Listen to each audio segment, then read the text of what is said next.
Bom dia a todos novamente, que Jesus possa estar sempre em nossos corações. É sempre uma alegria muito grande atender o chamado da minha casa. Quando a minha casa me chama, eu estou sempre disponível. É sempre uma alegria muito grande para poder compartilhar. Agradeço o convite, agradeço a lembrança da Gleides, de todos aqui da casa, que a gente possa ter aí momentos de bastante troca e de bastante informações a respeito da doutrina, né? Que Jesus possa nos abençoar. O tema que eu trouxe para vocês, ele é um pouco diferente do que estava definido pelo palestrante anterior. Nós vamos falar hoje sobre nascer de novo, né? Nós vamos falar a respeito do tema da doutrina espírita, que nos traz tanto conhecimento a respeito da reencarnação. Então nós vamos comentar hoje a respeito dessa importante ferramenta que nós temos de evolução. Jesus, no próprio Evangelho, nós vamos encontrar passagens em que o Mestre fala a respeito da reencarnação. Nós vamos falar mais João, mas na Bíblia, né, nos Evangelhos, não tem a palavra reencarnação. Realmente, ela foi trocada por ressurreição, do latim resurgere, levantar-se, voltar à vida. Só que se nós formos parar para pensar a questão da ressurreição, cientificamente comprovada, ela não é possível. Se você uma vez deixou de habitar o corpo físico, você não consegue voltar a habitar o mesmo corpo físico depois de um tempo. Então, se você deixa aquele corpo físico, se o corpo físico deixa as atividades cerebrais, as atividades do corpo em si, o espírito não consegue retomá-lo mais para ressurgir. Mas era importante que na época a igreja mantivesse a questão da ressurreição para manter viva a ideia de céu e inferno. Porque se tivesse aceitado a reencarnação, a teoria de céu e inferno não iria funcionar, né? Existia a ideia de que o que estava acima de nós era o céu, o local para onde nós iríamos quando nós morrêssemos e fôssemos pessoas boas. Nós mereceríamos o céu. E abaixo de nós estaria o inferno, que é o local para onde nós iríamos se nós não tivéssemos boas ações. E lá nós seríamos torturados eternamente. Se bem que no céu, se nós formos para o céu, nós também vamos contemplar eternamente. Imagina tocar harpa o resto da eternidade. Eu não sei o que é mais tortura, se é ficar no inferno ou se é ficar no céu contemplando. É complicado, porque tudo que se torna muito tempo sem uma transformação, causa na gente cansaço, né? Causa na gente estranheza. Então, essa ideia era a ideia principal que existia, existe até hoje, obviamente, né? Mas é a ideia principal que existia, onde a Terra era o centro do universo. E, aliás, a questão de céu e inferno só funciona com a Terra plana, né? Porque acima de nós o céu, abaixo o inferno. Se nós tivermos essa teoria hoje e falarmos o que está abaixo de nós é o inferno, você imagina nossos irmãos da Austrália o que vão pensar de nós? Os japoneses, né, estão abaixo de nós na Terra, nós estamos abaixo deles. Então, como a Terra é um globo, essa teoria ela cai um pouco por terra. O que existe, que nós sabemos na doutrina espírita, são informações que vêm através dos espíritos do plano espiritual.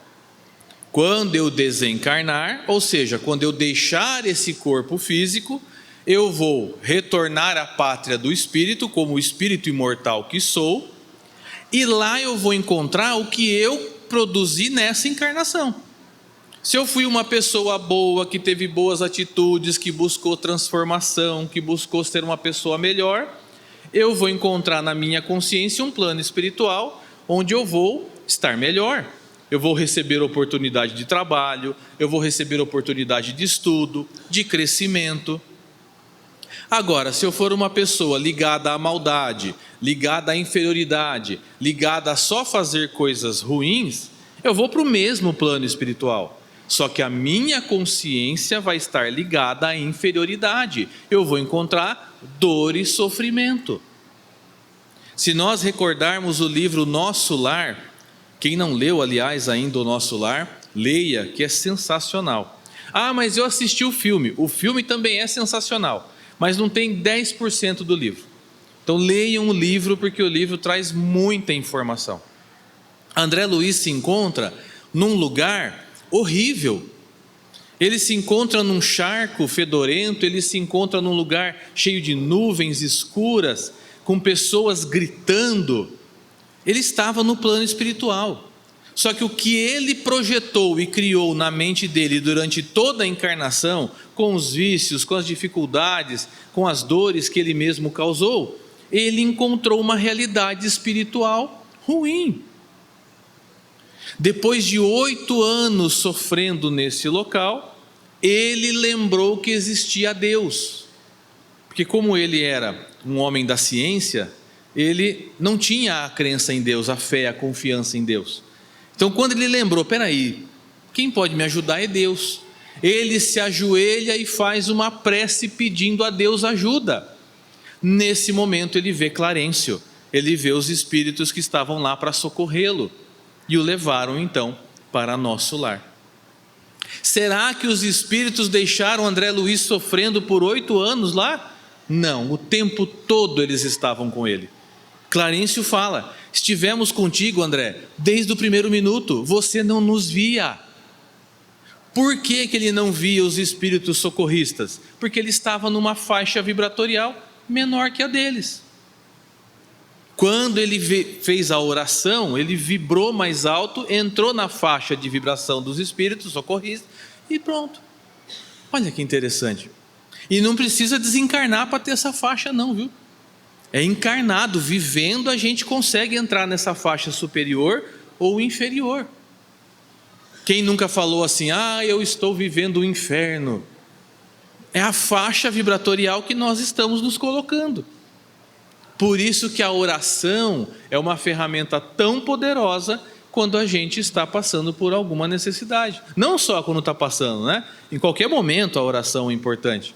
Mas ela vai trazer para a gente o alívio, o socorro que a gente precisa para entrar na vibração dos espíritos de luz. Isso que é importante. Mas eles vão perguntar, mas João, o que tem isso a ver com reencarnação? Porque ao ser retirado da Bíblia o termo reencarnação, as pessoas acabam hoje dizendo que ela não é possível.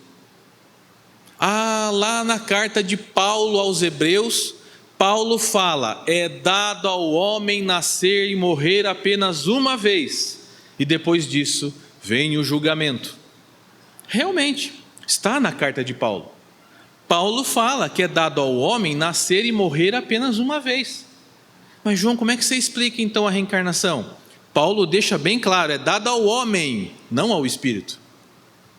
Não ao espírito. Ao homem sim. Enquanto nós estamos encarnados, esse corpo de carne hominal, ele é dado nascer e morrer só uma vez. Esse corpo não volta. Esse corpo não volta. É dado ao homem nascer e morrer apenas uma vez. Ao espírito não. Ao espírito ele passa por diversas e diversas oportunidades de viver de novo. A gente vai perguntar, mas por que eu tenho que viver de novo? Por que eu preciso da reencarnação? Vocês imaginam, numa vida aí de 80, 85 anos, a gente conseguir resolver todas as nossas dificuldades? Dá para vencer o orgulho em 85, 90 anos? Não. Dá para vencer a vaidade nesse tempo? Não. Dá para vencer o egoísmo? Não. Não dá. É muito pouco tempo. E seria de uma forma incoerente de Deus falar que Ele nos ama, nos dando tão pouca oportunidade. Imagina a seguinte situação. Vamos imaginar uma mãe e um filho.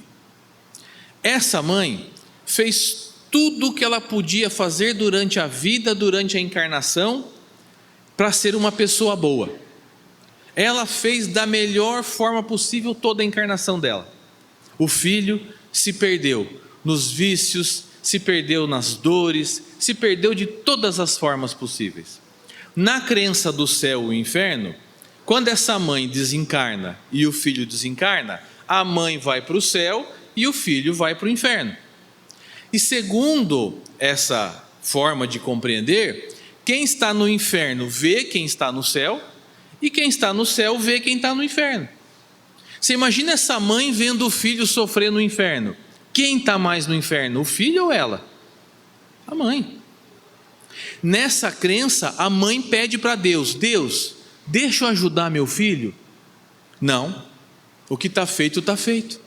As decisões foram tomadas. Isso é eterno. Na doutrina espírita, na reencarnação, esta mesma mãe e esse mesmo filho, ao desencarnarem, a mãe vai para o plano espiritual com uma consciência mais elevada e encontra um plano superior.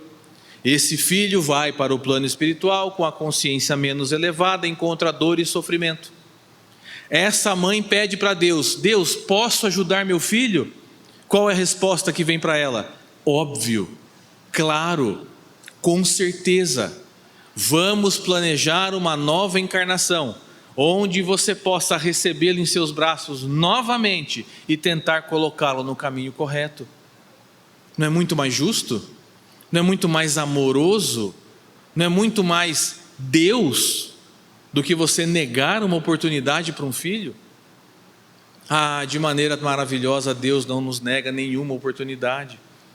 Ele deseja que nós possamos crescer e, crescendo, possamos nos desenvolver espiritualmente. Esse é o objetivo. A encarnação está aí para a gente poder crescer. Ou então, como que a gente pode explicar certas situações, né?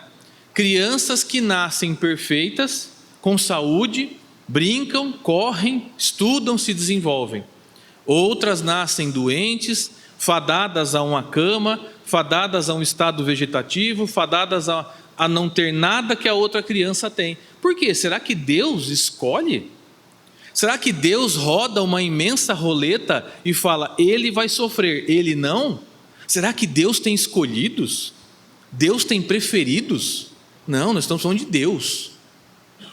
Estamos falando de Deus. Questão número 1 do Livro dos Espíritos: o que é Deus? Resposta dos Espíritos: inteligência suprema, causa primária de todas as coisas. Se ele é a inteligência suprema, ele não falha. Se ele é a causa primária, ele criou tudo, com leis que são imutáveis. Vocês já pararam para pensar nisso? As leis de Deus foram criadas perfeitas. Não é que nem as nossas leis que precisam de emenda, precisa de PEC, não. As leis de Deus são perfeitas. Quando ele criou, ele já sabia lá na frente o que ia acontecer. É Deus. Será que esse ser tem escolhidos? Eu gosto do João. O João não vai sofrer, o João é meu queridinho. Já o José não, o José vai sofrer, eu não gosto dele. Isso veio para nós, essa forma de crer veio para nós, na crença de Adão e Eva. Porque Adão e Eva tiveram 2 filhos, Caim e Abel. Tudo que Abel fazia, Deus gostava e aprovava. Tudo que Caim fazia, Deus não gostava. Mas até eu, tudo que eu faço não serve. O que Caim fez? Matou o irmão.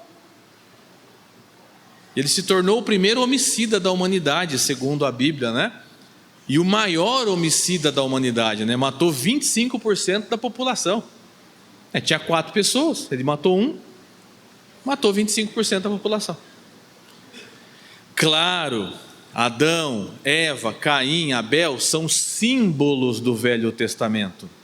É óbvio que Deus não criou o homem, tirou a costela, fez a mulher. Isso é uma simbologia. Por isso que a ciência não conversa com a religião quando a gente fala disso. Porque a religião fala, não, teve um homem, uma mulher e deu origem a tudo. A ciência fala, não é bem assim não. Pelos nossos estudos a coisa foi um pouco diferente. Por isso que não se casam. Aí vem a doutrina espírita falar que sim, a ciência está correta.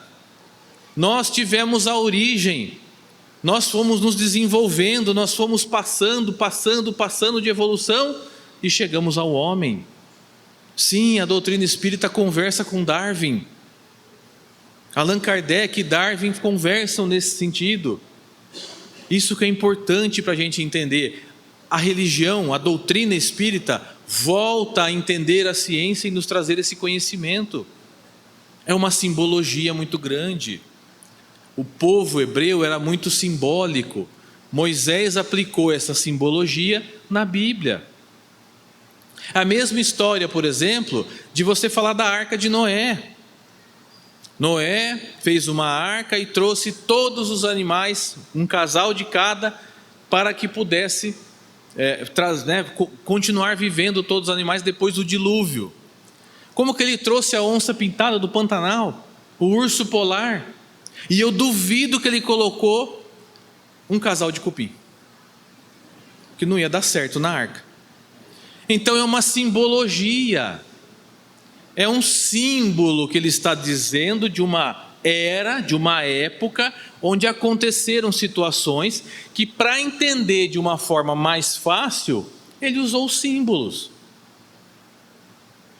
Adão, aquele que veio do barro. De onde nós viemos? Nós viemos do plano espiritual, mas o corpo veio da onde? Vem da terra. Segundo a doutrina espírita, o nosso corpo físico, ele é feito dos mesmos fluidos que existem na terra. O material que existe na terra é o nosso corpo físico, é feito disso. Só que o espírito vem de Deus. Não está escrito na Bíblia que Deus fez um boneco de barro, matéria da terra, soprou em seu nariz, o sopro divino é o espírito. Só que naquela época não dava para falar desse jeito. Imagina 4.000 anos atrás, falar para aquele povo, olha, corpo físico, corpo espiritual, reencarnação, não dava. Tinha que ser devagar, para o povo ir entendendo devagar. Agora vem a doutrina espírita para descortinar tudo isso. Então não tem como a gente negar, Deus não tem escolhidos. Se aquela criança está naquela situação, é porque há uma necessidade. Veja, nunca punição. Reencarnação não é punição, como a gente às vezes acha. Não, ele matou na outra encarnação, nessa ele vai morrer. Ninguém nasce para matar o outro. Ninguém nasce com a função, olha, você vai matar fulano. Não. Nós nascemos com uma necessidade de conseguir resolver o problema que nós geramos na encarnação passada. Por exemplo, quando eu vou dar esse exemplo, gente, não é regra, é um exemplo para a gente imaginar, não quer dizer que todos os casos sejam iguais. Numa encarnação anterior, a pessoa atentou contra a própria vida dando um tiro no próprio coração. Cometeu o suicídio dando um tiro no próprio coração. Na outra encarnação ele vai nascer com problemas cardíacos, para poder resolver o problema passado. Não é que vai puni-lo com o problema cardíaco. Ele atentou contra o corpo físico, e isso também atentou contra o corpo espiritual. Na próxima encarnação ele vai gerar um corpo para corrigir o problema que ele gerou na última encarnação. O corpo pode vir com uma deficiência cardíaca, porque a deficiência cardíaca é que vai restabelecer o equilíbrio do espírito dele. Não é punição, é reajuste. Lembra, nós estamos falando de Deus, da criatura suprema, do Criador. Nós estamos falando de amor. Jamais ele vai trazer para a gente uma situação de sofrimento e de dor que a gente não pode passar. Um espírito extremamente inteligente numa encarnação. Ele veio com o intuito de ajudar a sociedade a se desenvolver com a sua inteligência. Só que ele se perde na encarnação e a sua inteligência traz dores, a sua inteligência traz desequilíbrios, a sua inteligência traz guerra, traz destruição. Numa nova encarnação, ele pode receber um anestésico para a sua inteligência, onde ele vai vir com algum problema mental. E esse problema mental vai protegê-lo de si mesmo, até que ele possa se reequilibrar dos erros do passado. Lembrando, não é regra, não é que toda doença mental é alguém que foi inteligente e causou essa situação, não é, mas é um exemplo. Não é que todos os cardíacos atentaram contra o coração, não é isso, é um exemplo. Mas é para a gente entender como funciona a reencarnação. A gente tem esse costume, né? Ele fez tal coisa, então a próxima encarnação ele vai passar por isso. Ele vai sofrer. Não, gente. Não é sofrimento, é reajuste. É reajuste. Imagina se nós tivéssemos que pagar por tudo aquilo que a gente fez de errado na encarnação passada. Eu estava assistindo recentemente uma série da era medieval. Eu falei, meu Deus do céu, será que eu fiz tudo isso? Minha nossa, como que era a era medieval, como nós éramos, né, trogloditas, né, como nós éramos selvagens, né? Imagina, matava por qualquer preço, qualquer coisa matava, degolava, espadas, né? Então imagina, nós passamos por isso. Será que nós fomos o lírio do campo que nasceu sem ser semeado? Não, nós fizemos coisas enganosas, nós fizemos coisas erradas, e precisa reajustar, precisa acertar. No Evangelho de Jesus, se você buscar lá no Evangelho de João, no capítulo 3, Jesus fala de reencarnação. Ele conversa com Nicodemos, a famosa conversa de Jesus com Nicodemos. Quem era Nicodemos? Nicodemos era um fariseu, era um homem da lei, era um sacerdote, que tinha todo o conhecimento sacerdotal da lei de Moisés. Os hebreus acreditavam em reencarnação. O povo judeu acreditava em reencarnação nessa época. Só que eles não sabiam muito bem como é que acontecia. Eles sabiam que eles tinham que cumprir as mitzvahs. Mitzvahs eram mandamentos, 613. Se você não cumprisse numa vida os 613 mandamentos, você reencarnava para continuar cumprindo o resto. Devia ter uma cadernetinha para cada um, né? Você ia anotando, esse eu fiz, esse eu fiz, esse eu fiz. Então eram 613 regras que ele tinha que cumprir. Ele ia reencarnar. Diferente dos hindus, que tem a ideia da metempsicose, que é a ideia de você reencarnar em animais. Isso não é possível, porque o espírito não regride, né? O espírito apenas ele fica estacionado ou progride. Ele não consegue voltar para trás. Uma vez que você adquiriu aquela experiência, aquele conhecimento, você não volta para trás. Então não tem como a gente reencarnar em animais. Fiquem tranquilos. Não tem como voltar. É daqui para frente só. Tá? Então essa é uma teoria que existe até hoje entre os hindus, mas tecnicamente, vamos falar assim, ela não funciona, né? Não é assim que funciona. Mas, conversando com Nicodemos, Jesus fala para ele, olha que interessante que Jesus fala para Nicodemos, ó. Uma noite, ele veio buscar Jesus e disse, Rabi, sabemos que és mestre vindo da parte de Deus, porque ninguém pode fazer o que tu fazes se Deus não estiver com ele. Nicodemos era um fariseu que acreditava em Jesus. Diferente dos demais fariseus, né, que o perseguiam, o queriam matar e acabaram matando, Nicodemos compreendia, sabia que Jesus era o Messias. Ele entendia Jesus. E ele fala, sabemos que você é mestre vindo de Deus, porque ninguém faz o que você faz se não estiver com Deus, se você não for um homem evoluído. Jesus fala, na verdade, verdade vos digo, que não se pode ver o reino de Deus se não nascer de novo. Parece que a resposta de Jesus é desconexa. Parece. Porque Nicodemos fala, sabemos que tu veio da parte de Deus e que ninguém faz o que você faz se Deus não estiver com você. E Jesus fala, em verdade, verdade vos digo, que ninguém pode ver o reino dos céus se não nascer de novo. Por que ele responde isso? Porque Nicodemos achava que Jesus havia sido criado perfeito, que ele havia vindo do lado de Deus perfeito. Ignorava o processo de evolução do Cristo, porque a gente vê o Cristo hoje como sendo um Cristo, como sendo um celestial, não imagina que ele já passou pelo que a gente passou. Ou vocês acham que Jesus foi criado perfeito? Será que Deus iria contra as regras, contra a lei, só para beneficiar Jesus? De novo, não. Jesus passou por mundos primitivos, provas, expiações, regeneração, felizes ou ditosos, celestiais, e se tornou um Cristo. Ele passou por todo o processo. Quando ele fala, eu sou o caminho, a verdade e a vida, ninguém vai ao Pai senão por mim, é disso que ele está falando. Eu conheço o caminho, eu já trilhei o caminho inteiro, eu sei para onde vai.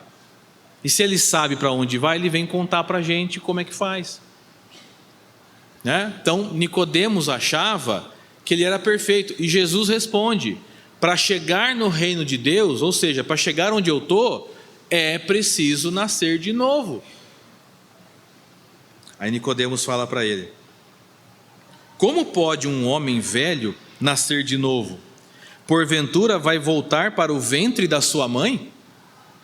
Olha a cabeça do Nicodemos. Ficou totalmente desbaratinado com a resposta de Jesus. Pô, peraí, calma. Como é que pode um homem velho nascer de novo? Ele vai voltar para o ventre da mãe? Ele vai voltar a... né? Ele ficou perdido com a resposta de Jesus. Aí Jesus fala para ele, em verdade vos digo, que quem não nascer da água e do Espírito não pode entrar no reino dos céus. Confundiu mais a cabeça do Nicodemos ainda. Quem não nascer da água e não nascer do Espírito. Aí veio a crença da igreja, nessa passagem, que tinha que batizar com água o recém-nascido.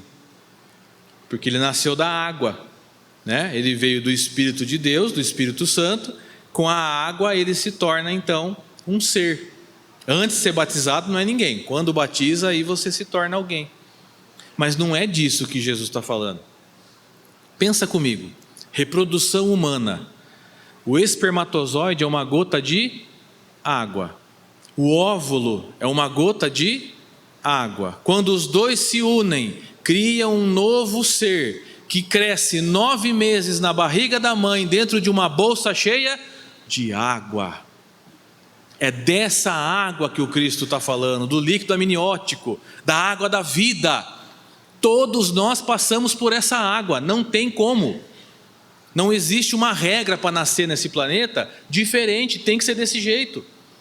Quem não nascer da água e do Espírito, ou seja, quem não tiver corpo físico e corpo espiritual, não vai para o reino de Deus. Dizendo, tem que reencarnar para expurgar os erros.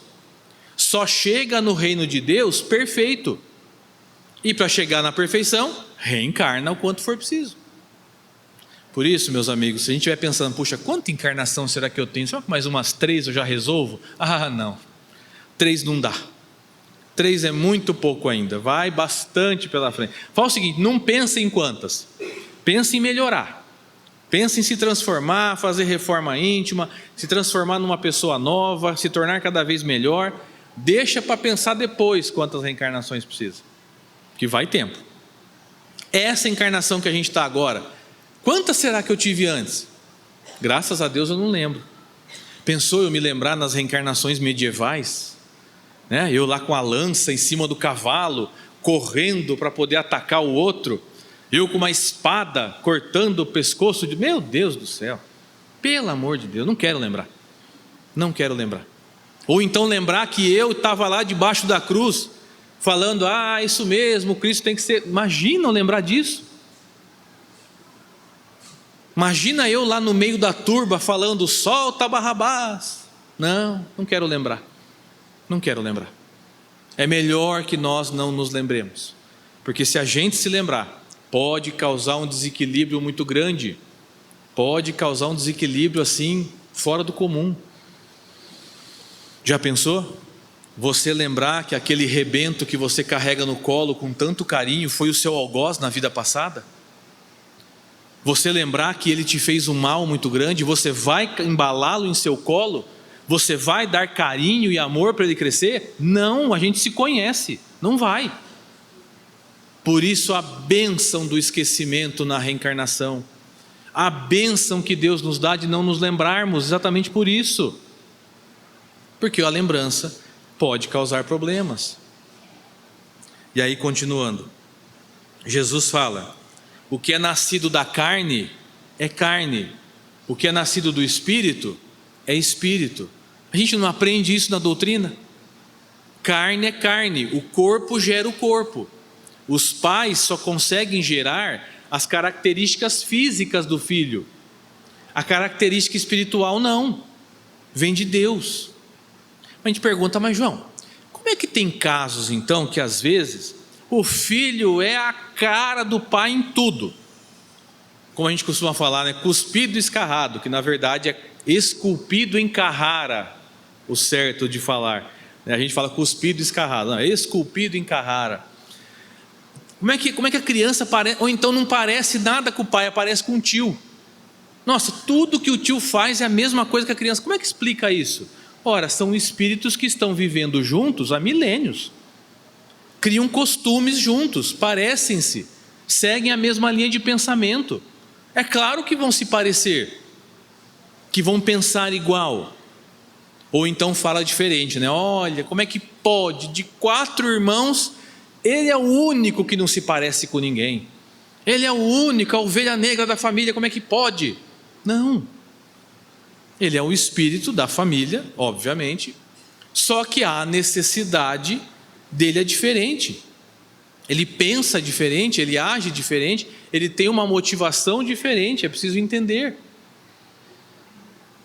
Ninguém está no campo da reencarnação à toa. E uma coisa importante: Deus não erra o CEP, não erra. Se aquela pessoa nasceu na sua família, é porque precisa.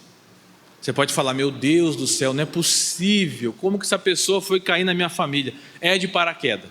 Não, não é. É a necessidade de uma nova vivência com aquela pessoa, para que a gente possa vencer o orgulho, o egoísmo que foi do passado. Não tem outra forma, não tem outro jeito. E ele continua: não te maravilhes de eu te dizer que tem que nascer de novo. O Espírito sopra onde quer, e tu ouves a sua voz. Não sabes de onde vem e nem para onde vai. Assim é todo aquele nascido do Espírito. Então Jesus fala: o Espírito é como o vento. Você não sabe de onde vem nem para onde vai. Mas assim é todo aquele nascido da carne e do Espírito. Então, até então, Jesus não podia contar para aquele povo a origem espiritual. Ele tinha que falar dessa forma. Aí Nicodemos pergunta de novo: como pode isso? Né? Jesus fala: tu és mestre em Israel e não sabe dessas coisas? Ou seja, você tem conhecimento, você tem estudo, você é um fariseu e você não sabe disso? Aí ele fala, né? Como é que pode, né? Em verdade vos digo que dizemos o que sabemos e damos testemunho de o que vimos. Se não consegue entender o que eu tenho falado das coisas terrenas, como vais entender as coisas espirituais? Jesus fala para ele: se você não conseguiu entender nem o que eu estou falando sobre reencarnação, como é que você vai entender o resto? Nicodemos procura Jesus com um objetivo e ele encontra outro. A humanidade encontra outro. Então está claro aqui nessa conversa a necessidade da reencarnação. Tem uma história interessante que conta que um casal, por volta do ano de 1700 mais ou menos, 1750, esse casal resolveu ficar ricos. E a forma com que eles escolheram para ficar ricos foi contrabandeando crianças. Eles roubavam a criança dos pais e vendiam em outro continente. Ficaram milionários com isso. Contrabandearam 250 crianças. Desencarnaram, passaram pelos sofrimentos dos seus enganos, foram encontrados pelas equipes de socorro, foram levados às cidades espirituais, se organizaram, se equilibraram, voltaram à tarefa, voltaram ao estudo e chegou a hora de uma nova encarnação. Quando nós vamos reencarnar, é feita uma reunião. E nessa reunião existem espíritos superiores que nos auxiliam a projetar a reencarnação. Se a gente lê André Luiz, os demais livros, Missionários da Luz, Mensageiros, Obreiros da Vida Eterna, Libertação, Sexo e Destino, todos esses livros vão contar sobre isso, dessa equipe que faz isso. E nessa equipe estava o Antônio, que era um espírito superior, era um espírito de luz que estava ali para ajudar a projetar a reencarnação. Qual que é a nossa visão? Bom, eles contrabandearam crianças, então nessa encarnação eles vão ter que ser contrabandeados, para eles sentirem a dor do que eles fizeram. Não, essa é a nossa lógica, não é a lógica de Deus. O que Antônio ofereceu para eles? Vocês vão reencarnar na mesma cidade, em um determinado momento vocês vão se encontrar, né? Então isso é planejamento. Quando vocês se encontrarem, vai vir o bichinho da paixão, né? Vocês vão se apaixonar, e aí começa o livre-arbítrio. Vocês podem escolher se casar ou não. Se escolherem se casar, podem ter os 2 filhos que estão planejados ou não. Então tudo isso é livre-arbítrio. Você pode planejar um negócio bonito, né, lá no plano espiritual, chegar aqui e não cumprir. Você pode, você tem livre-arbítrio. Só que tem um porém, quando você voltar para lá, a conta vai estar grande, né? Fala, olha, você não fez, vai ter que fazer na próxima. Vai ter que fazer mais. Mas eles então se conheceram, resolveram se casar, tiveram os 2 filhos que estavam planejados. Aí Antônio falou para eles: quando os 2 filhos estiverem numa fase mais tranquila, se é que isso existe, quando os 2 filhos estiverem numa fase mais tranquila, vocês vão começar a trabalhar no desejo de vocês. Vocês precisam abrir um orfanato, porque nesse orfanato vocês vão receber as 250 crianças que vocês contrabandearam. E vocês vão dar amor, alimento e paz para essas pessoas. Olha que planejamento lindo, gente. Tem vingança nesse planejamento? Não. Tem sofrimento? Não. Tem amor.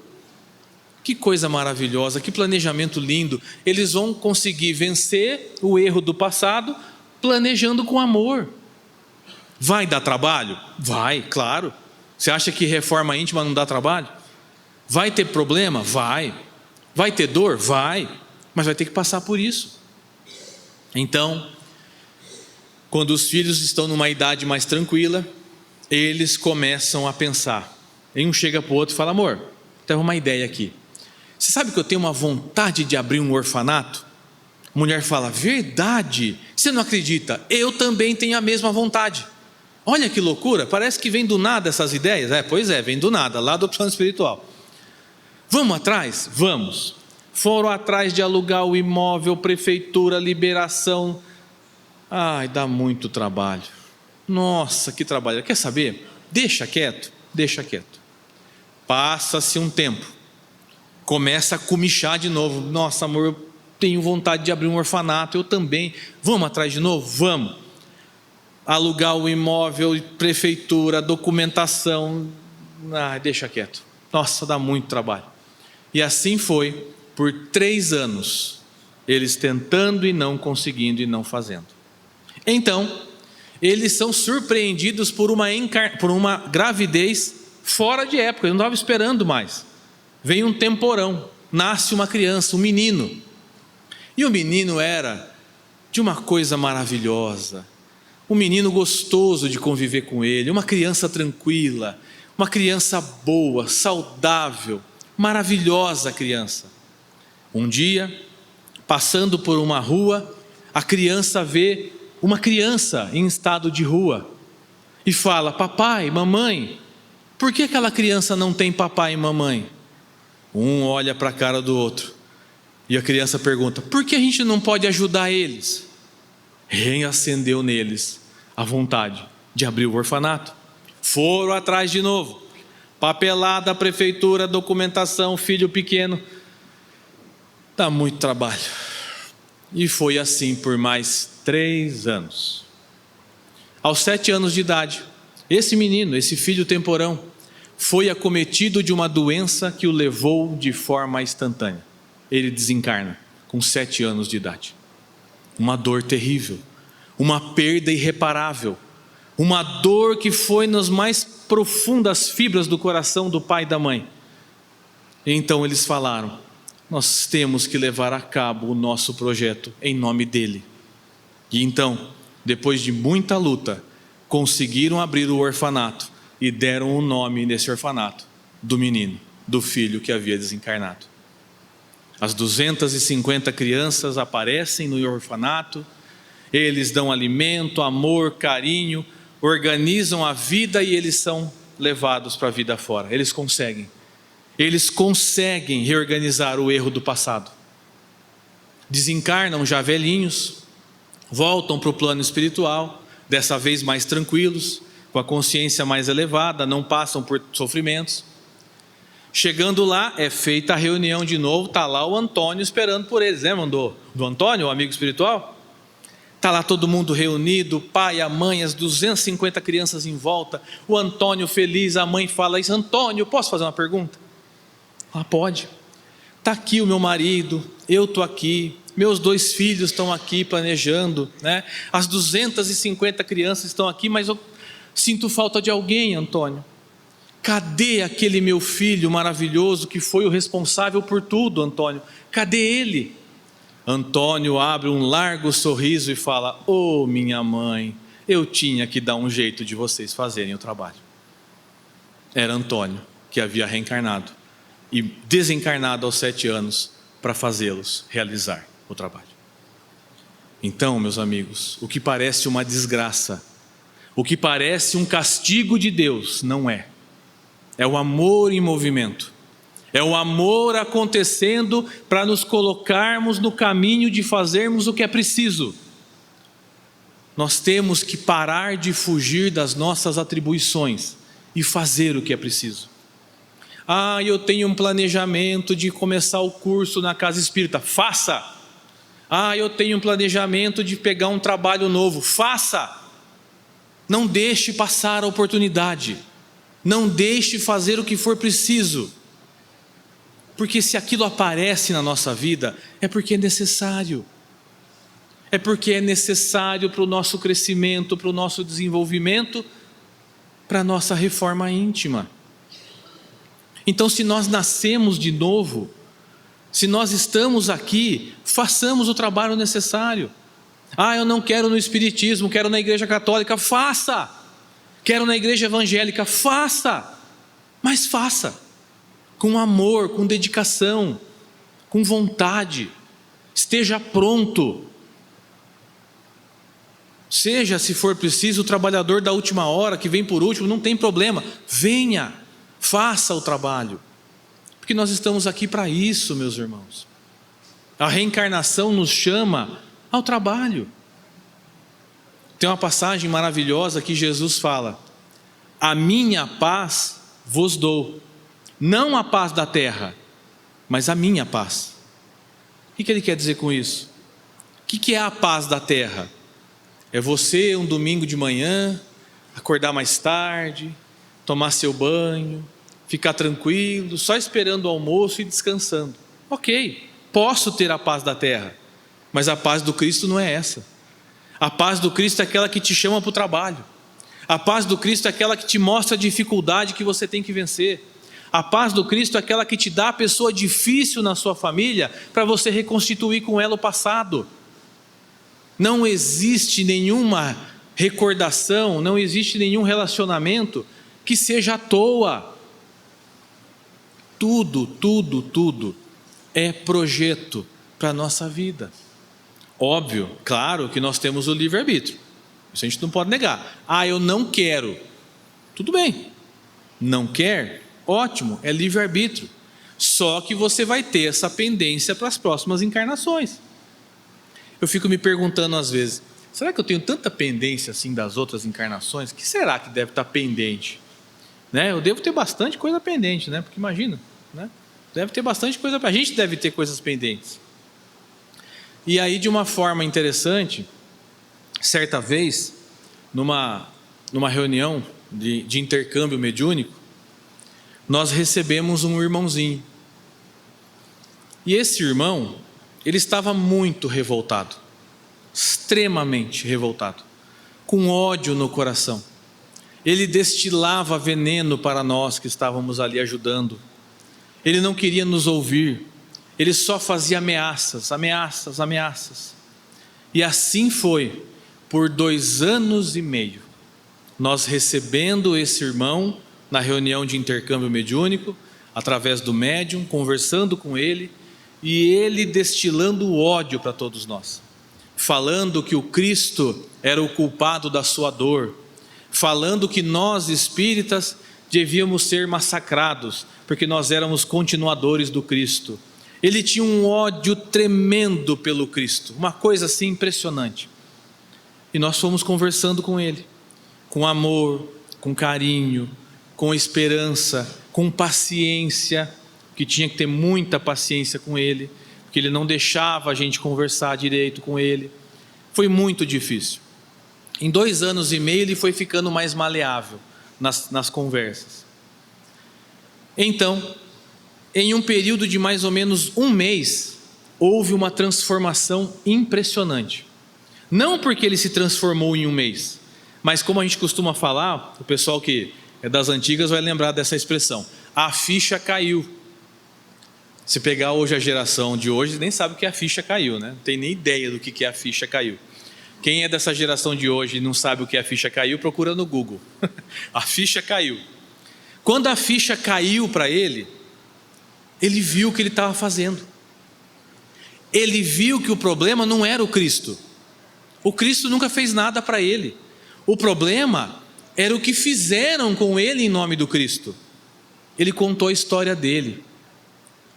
Por volta de 6 séculos atrás, ele vivia com os pais, na sua casa, na Itália, o que hoje é a Itália, na região de Bolonha, se eu não me engano.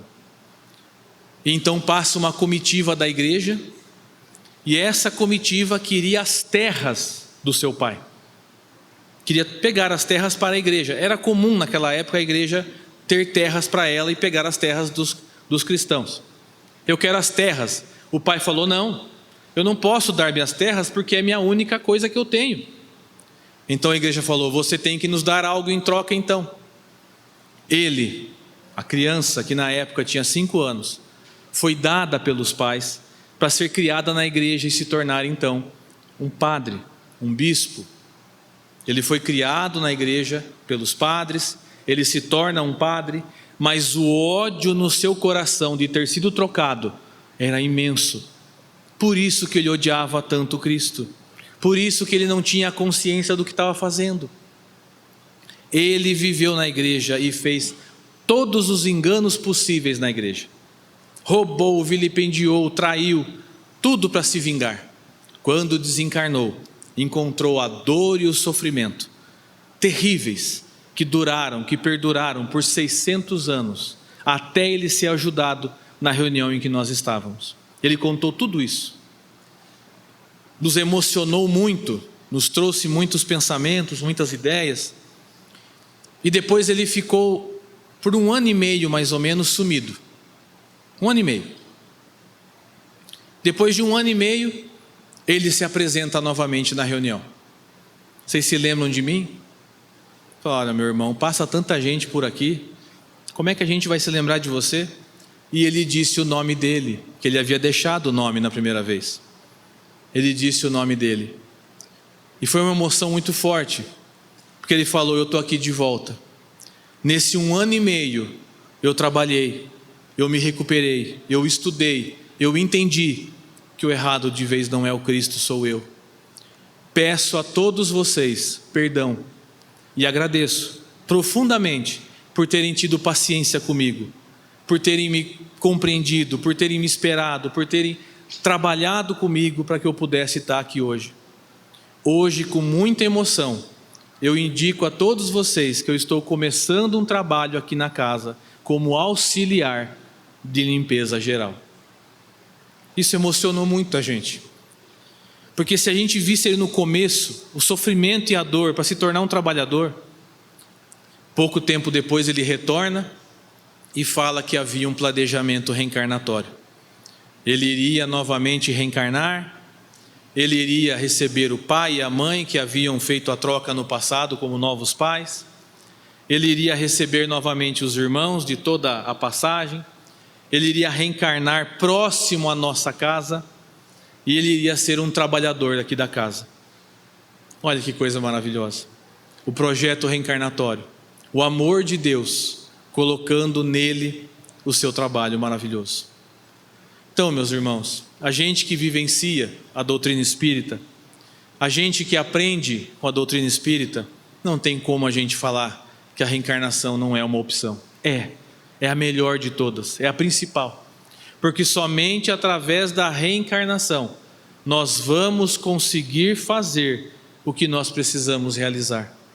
Se nós estamos presos a alguém que nós achamos que é uma pessoa difícil, não olhe para ela desse jeito. Tenta olhar para ela com amor, porque aquela pessoa ali é muito cara. Hoje pode ser um ódio, mas no passado pode ter sido um amor que não deu certo. Nada é à toa, nada é por acaso. Então enfrentemos todas as nossas dificuldades, buscando entender o porquê daquilo. A pergunta que muitas vezes nós fazemos é: por que eu? Quando na verdade a pergunta deve ser: por que não eu? Por que eu não posso passar por isso? Por que eu não posso vencer isso? Posso. E a reencarnação é a divina oportunidade que Deus nos dá para que possamos crescer juntos. Se estamos juntos em sociedade, é porque Deus quer assim. Nós temos o nosso crescimento individual, mas só vai refletir na sociedade quando todos nós nos transformarmos. Que nós possamos aprender cada vez mais com as opções que a doutrina nos dá de aprendizado, para que possamos crescer e nos tornarmos um dia espíritos superiores como o Cristo nos é. Muito obrigado a todos, um excelente domingo.